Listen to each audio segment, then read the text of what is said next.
கடனை அடைக்கிறதுக்கு உபாயம். வேதோக்தமான தர்மங்கள் எல்லாம் அனுஷ்டானம் பண்ணணும், குழந்தைகளை பெறணும். கர்மாணி கர்த்தவியானி, நாம செய்ய வேண்டிய கர்மங்களை செய்யணும். ஒரு பொண்ணை கல்யாணம் பண்ணிக்கிறதுக்கு இந்திரனுடைய அனுகூலம் 100%.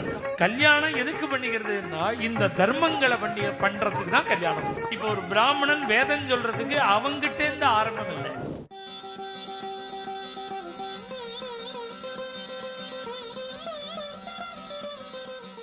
இந்த வாங்காத இந்த கடனை எப்படி அடைக்கலாம்னா அடைக்கிறதுக்கு வழி சொல்றார். பிரம்மச்சர்யேன ரிஷிப்யஹ யஜ்ஞேன தேவேப்யஹ பிரஜயா பித்ருப்யஹ. வேதம் சொல்றது 3 கடனை அடைக்கிறதுக்கு உபாயம்.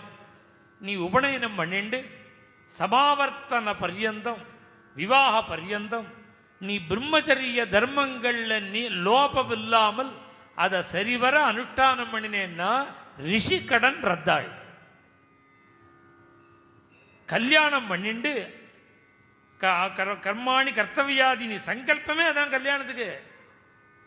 அவாபியம் கர்மாணி கர்த்தவியாதி. கர்த்தவியாதி என்ன சங்கல்பம் கல்யாணத்துக்கு? 2 காரியம். வேதோக்தமான தர்மங்கள் எல்லாம் அனுஷ்டானம் பண்ணணும், குழந்தைகளை பெறணும், பெற்றுக்கணும். இதான் சங்கல்பம் கல்யாணத்துக்கு.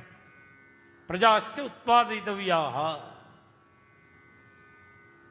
இப்ப கர்மாணி கர்த்தவியானி, நாம் செய்ய வேண்டிய கர்மங்களை செய்யணும். என்ன கர்மானுஷ்டானம்னா ஆஃபீஸ் போகிறது, ஆடிட்டர் ஃபைலை பார்க்கறது, அட்வொகேட்டு கோர்ட்டில் போய் பேசுறது, அவர் ஆர்குமெண்ட் பண்ணுறது, டாக்டர் பேஷண்ட்டை பார்க்கறது, அந்த கர்மா இல்லது.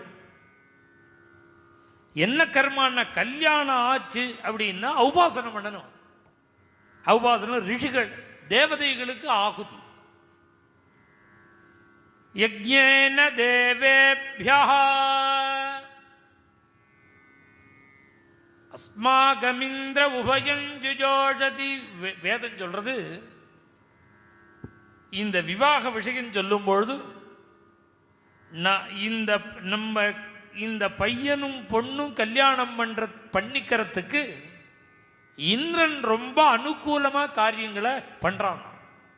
ஒரு பையன் ஒரு பொண்ணை கல்யாணம் பண்ணிக்கிறதுக்கு இந்திரனுடைய அனுகூலம் 100% இருக்கான்.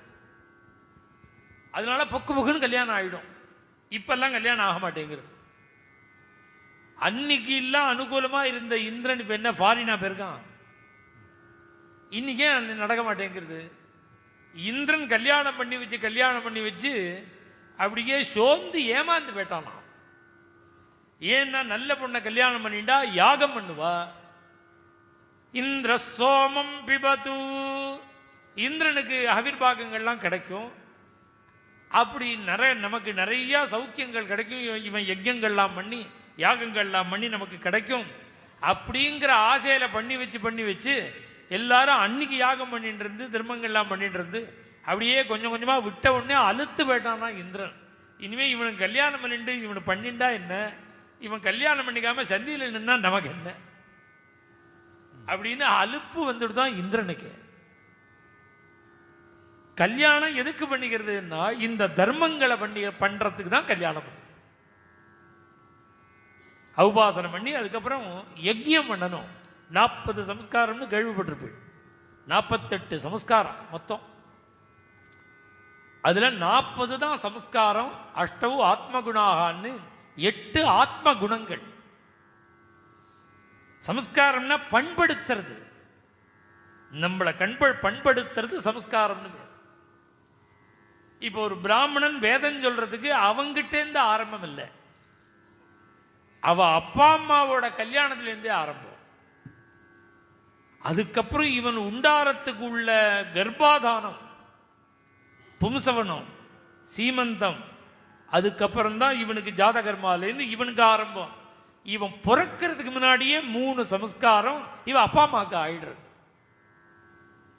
இந்த பிராமண பையன் பிறந்தான்னா அவன் உபநயனம் பண்ணிட்டு கல்யாணம் பண்ணிட்டு யாகம் பண்ணணும். யாகம் பண்ணணும்னா முதல்ல அக்னியை முதல்ல ஸ்வீகரிச்சுக்கிறது ஆதானம்,